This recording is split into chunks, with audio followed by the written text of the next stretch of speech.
ए झाजी केना झाजी मोन पड़ि गेल सारक दरवज्जा। कनिया ये कनिया कनिया इम्हर आउ तऽ। की कहै छथिन माँ? कहलहुँ हैं भगवानक शराब पड़ल छियनि पाहुन परक। भोर साँझ देखबै कम्मे साइते संजोग एता आ कुबेर दबा कऽ धबाक सही टपकि जेता। चाय शरबत तऽ लऽ कऽ देलियनि, जायके रहितै तऽ कहितथिन जे भौजी हम जाइ छी। ओ छथिन सब दिनका पेट मधबू, एलहुँ तऽ भाड़ा केना नहि असूलथिन, ओ खाइए कऽ जेथिन। कहलहुँ हैं कि जे कुबेर छै एखन की बनायब, इम्हर तऽ बनेने छलहुँ भाँटा अदौड़ीके तरकारी आ भात, ओ केना देबनि? कनिए 4टा आलूके 4 फक्का भुजिया काटि लिअ आ कनिए 4-5टा पूरी बना लेब। आ हिनका हमर नन्दोइस सबके बिना मर मिठाइके नहि ससरै छनि। टुनियाके कनि बजाउ, कहै छियै जे जाकऽ कनि चौक पर से आधा किलो मिठाइ लऽ एतै। ठीक छै, जाइ छी आलूके भुजिया पूरी बना लेबनि, सएह ने? भेजै छियनि टुनियाके। बाप रे बा केहन दुनियती छथिन। एते नन्दोइस एलखिन तऽ कहै छथिन जे कनि कुबेर छै, कनि 4टा आलूके भुजिया पूरी बना लिअ। आ एते अपन जमाय जैबतथिन तऽ कुबेरोके महाकुबेर किया नहि रहितै ये कनिया? ई केना देबनि, ओ एतबे केना देबनि, 10 रङ्गके सचार हमरा सब बनबैतथिन। इएह कहै छै जमाय आ नन्दोइसमे फर्क। आ इएह नन्दोइस जो हम अपन जमाय हिनकर जमाय सङ्गे कऽ दैतियनि तऽ की ने की कऽ दैतथिन। टोनिया कते हँसी वाला वीडियो सब छै।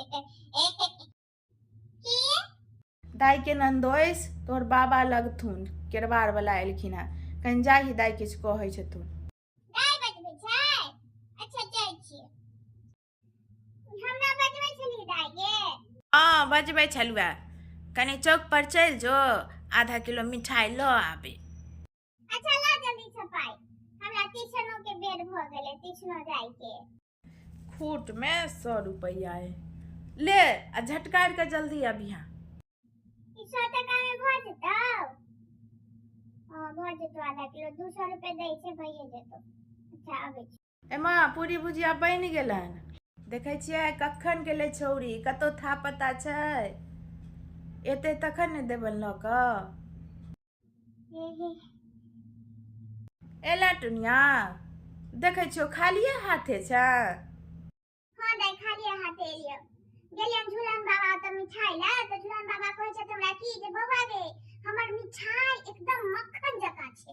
त हम सोचलहुं की जे ई पाई त ल लेता, मिठाई के देता त मक्खने, किया ने हम चल जाब फकरन बाबा ओतऽ से मक्खन ला। गेलहुं फकरन बाबा दुकान पर मक्खन लेला, ओ कहै छथि कि बौआ गे हमर मक्खन एकदम मध जेना छै। फिर हम दिमाग लगेलहुं जे ई पाई त ल लेता, मक्खन के देता त मधे, किया ने जाके हम फिरन बाबा ओतऽ चल जाब मध ल आबू।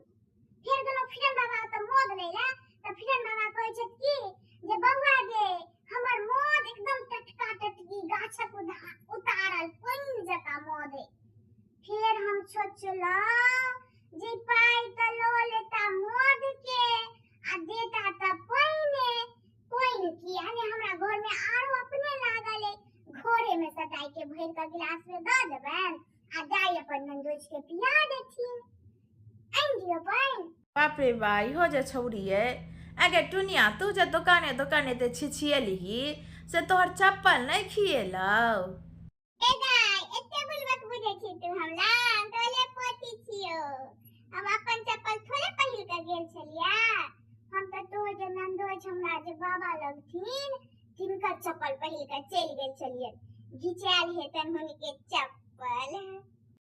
ई त बड़ नीक काज केला गे टुनिया, तू त सीख लिख हमरे जेना भ गेला। हमरो चप्पल जखने कनि खिया जाइए मंदिर पूजा करऽ गेलहुँ आ ओतऽ जे गततगर चप्पल देखै छियै, अपन खियलका छोड़ि कऽ आ नवका चप्पल पहिर कऽ चलि एलहुँ। बड़ नीक काज केला तू, हमरे एहन भेला।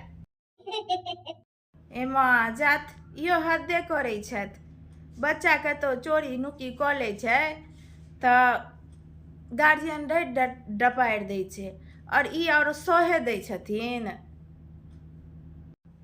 अहाँ चुप रहू, नहीं लेलकै मिठाई छौरी। पूरी बनेने छी, आलू के भुजिया छैहे, आ कनी किछु हलुए कनी बना दियौ जल्दीसँ। हम जाइते छी, हमर दिन अइ जे हिनका लग बाजब।